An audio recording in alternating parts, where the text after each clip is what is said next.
Vamos continuar o nosso estudo de Apocalipse a partir do capítulo 11. Aqui veremos Deus fazendo uma medição do seu povo com o objetivo de protegê-lo. Dê uma rápida pausa no vídeo agora, faça sua oração, pedindo a iluminação do Espírito Santo para entender tudo aquilo que vou dizer aqui e volte para prosseguirmos com o estudo. Se você gosta de assistir aos vídeos do canal, por favor, inscreva-se e deixe o seu gostei. Vamos lá, Apocalipse 11, versículo 1. Foi-me dado um caniço, semelhante a uma vara, e também me foi dito, dispõe-te e mede o santuário de Deus, o seu altar e os que naquele adoram. O versículo começa dizendo, foi-me dado. Quem deu a João? Ora, aqui poderia ser simplesmente um anjo que entregou o caniço a João. Professor, esse não é o caso do passivo divino, quando um verbo na voz passiva, sem indicação explícita do sujeito, acontece, querendo dizer que foi Deus o autor da ação? Sim, poderia ser um passivo divino se não fosse pelo seguinte. Geralmente, o passivo divino ele é citado por uma terceira pessoa, falando sobre alguma coisa que foi dada a alguém. Por exemplo, em Apocalipse capítulo 9, versículo 1, diz assim, o quinto anjo tocou a trombeta e vi uma estrela caída do céu na terra, e foi-lhe dada a chave do poço do abismo. Note a diferença. Nesse foi-lhe dada, quem está falando é o apóstolo João. Ele está dizendo que foi dada a alguém a chave do poço do abismo. Nesse caso, nós temos o passivo divino. Por quê? Porque João está falando sobre algo que foi dado a alguém. Ele está falando sobre uma terceira pessoa. Aqui, em Apocalipse capítulo 11, versículo 1, não é a mesma coisa, porque aqui, neste caso, o apóstolo diz, foi-me dado. Ele está falando a respeito de si mesmo. Quando acontece assim, normalmente não é o passivo divino. Nesses casos, alguém, não sabemos quem, deu alguma coisa a João. É preciso ver no contexto quem teria sido essa pessoa. Então, quem poderia ter sido, professor? É como eu falei, poderia ter sido simplesmente um anjo que entregou o caniço a João. Poderia ser o anjo forte, que falava com ele juntamente com Cristo, no capítulo anterior. Pelo contexto, quem está falando com João aqui neste capítulo 11 é o próprio Senhor Jesus. Por quê? Porque mais adiante, no versículo 3, nós vemos o seguinte, darei às minhas duas testemunhas que profetizem por 1260 dias, vestidas de pano de saco. Olha só, quem fala com João diz, darei às minhas duas testemunhas. Ora, só Jesus poderia dizer isso. Lembre que quando Jesus foi assunto aos céus, antes de partir, ele falou, descerá sobre vós o Espírito Santo e ser-me-eis testemunhas. Então, com certeza, quem está falando com João aqui no capítulo 11 é o Senhor Jesus Cristo. Jesus havia começado a orientar o apóstolo João no capítulo anterior, capítulo 10, versículo 4, e agora ele se dirige novamente ao apóstolo. Vamos continuar aqui no versículo. Veja o que Jesus fala para João. Dispõe-te e mede o santuário de Deus, o seu altar e os que naquele adoram. Quando Jesus ordena para o apóstolo medir o santuário, o altar, os que adoram, ali, ele usa essa figura porque santuário de Deus ou templo de Deus, que é a mesma coisa, é a própria igreja, é o próprio povo de Deus. Veja o que diz em 1 Coríntios capítulo 3, versículo 16 e 17. Não sabeis que sois santuário de Deus e que o Espírito de Deus habita em vós? Se alguém destruir o santuário de Deus, Deus o destruirá, porque o santuário de Deus, que sois vós, é sagrado. Então, quando esse texto pede para medir o santuário, é na verdade para medir o povo de Deus, numa linguagem simbólica. É claro, mais textos que mostram que nós somos o santuário de Deus. Segundo aos Coríntios 6,16. Que ligação há entre o santuário de Deus e os ídolos? Porque nós somos santuário do Deus vivente, como ele próprio disse, habitarei e andarei entre eles, serei o seu Deus e eles serão o meu povo. E mais um texto, Efésios 2, 19 a 22. Assim, já não sois estrangeiros e peregrinos, mas concidadãos dos santos, e sois da família de Deus, edificados sobre o fundamento dos apóstolos e profetas, sendo ele mesmo, Cristo Jesus, a pedra angular, no qual todo o edifício, bem ajustado, cresce para santuário dedicado ao Senhor, no qual também vós, juntamente, estáis sendo edificados para a habitação de Deus no Espírito. Então não pode haver dúvida de que o santuário de Deus que deve ser medido aqui pela ordem de Cristo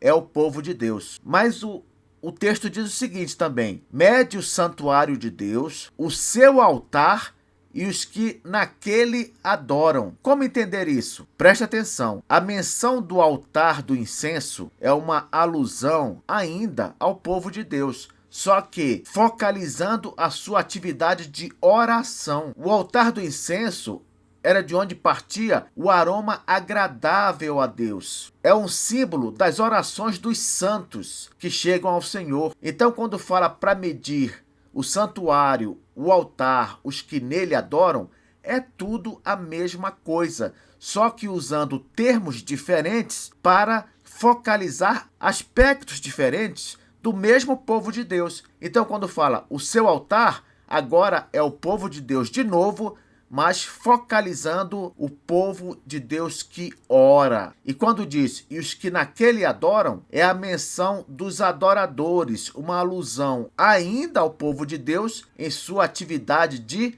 adoração. Compreendeu? Repetindo, quando o texto diz, dispõe-te e mede o santuário de Deus, o seu altar, os que naquele adoram, está falando uma coisa só: mede o povo de Deus que ora e povo de Deus que adora. Como eu acabei de falar, o ato de medir, ele representa a proteção de Deus sobre o seu povo. Lembra que lá em Apocalipse 7, houve uma contagem, e essa contagem representou a proteção de Deus sobre o seu povo? Lembra? Deus conta o seu povo para dar-lhe um selo de proteção, e assim mantê-lo em segurança. Pois bem, aqui no capítulo 11 acontece a mesma coisa por meio de outro ritual. Aqui, em vez de haver uma contagem para selar o povo e assim protegê-lo, aqui ocorre uma medição, mas o objetivo é semelhante: é proteger os crentes daquilo que virá. Olha o que diz aqui Ezequiel 42:20. Mediu pelos 4 lados. Havia um muro em redor, de 500 canas de comprimento e 500 de largura, para fazer separação entre o santo e o profano. A medição, ela espiritualmente faz distinção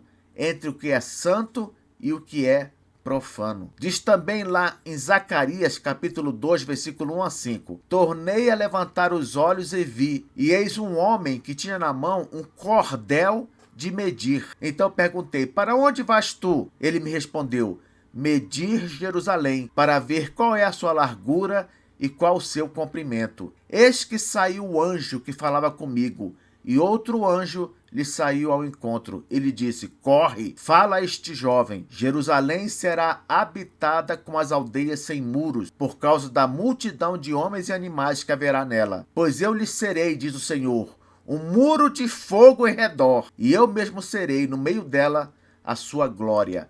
Então veja, Jerusalém é medida, e a partir dessa medição, Deus se torna um muro de fogo em redor dela. Em outras palavras, Deus mesmo vai proteger Jerusalém. Então, espiritualmente falando, medir é proteger. Professor, como é que se mede com um caniço? Como é que é isso? Imagine assim, como não havia uma fita métrica igual a essas fitas que nós temos hoje entre nós, o que eles faziam? Eles pegavam algum objeto com uma medida específica, vamos dizer, um caniço de 1 metro, e iam utilizando esse caniço para ver o tamanho de algo. Então, se uma parede, por exemplo, tivesse a medida de 3 caniços, isso quer dizer que ela tinha 3 metros. É assim que se fazia. Pegava alguma coisa com uma medida específica e ia utilizando essa coisa para fazer a medição completa. Professor, eu acho estranho essa figura de medir para proteger. Pense assim, é como se uma pessoa fosse proteger apenas parte de um prédio, somente aquilo que pertence a ela nesse prédio, e ela medisse exatamente qual lugar vai receber essa proteção. A medição, nesse caso, envolve atenção naquilo que é seu e envolve precisão também. Para quê? Para que seja protegido apenas o que é seu, nada mais. Vão destruir o prédio,